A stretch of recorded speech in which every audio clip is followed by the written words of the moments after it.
Bonjour, je représente la classe 3e D du Collège international de Ferney-Voltaire et je vais vous parler aujourd'hui du problème des boîtes d'explosifs.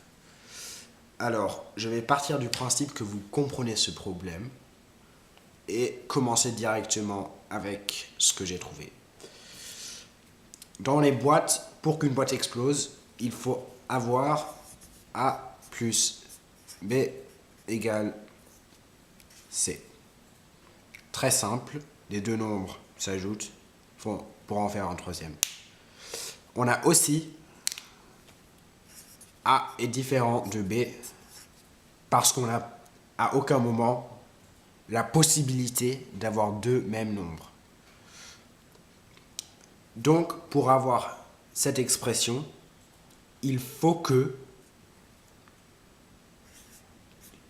un chiffre A soit plus petit que C sur 2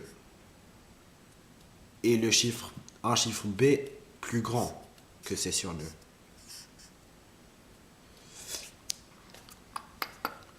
Après, si on n'a pas l'un des deux éléments, on peut forcément mettre le chiffre C dans les boîtes.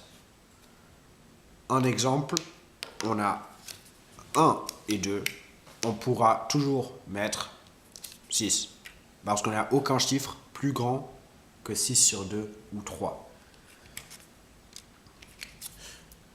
Après, pour aller plus loin, on pourra mettre dans cette boîte, dans la première boîte, 1 et 2. Parce que on pourra toujours mettre deux chiffres, au moins.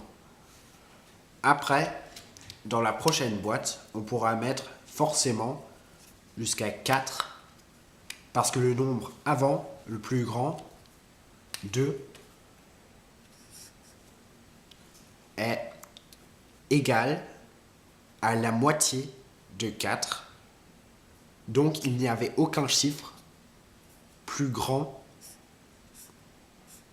que 4 sur 2. On peut toujours mettre le chiffre. Dans la prochaine boîte, on a le nombre le plus grand étant 4. Donc, on peut mettre jusqu'à 4 fois 2. Donc, 5, 6, 7, 8, etc., etc. Donc, en prenant un nombre n de boîtes,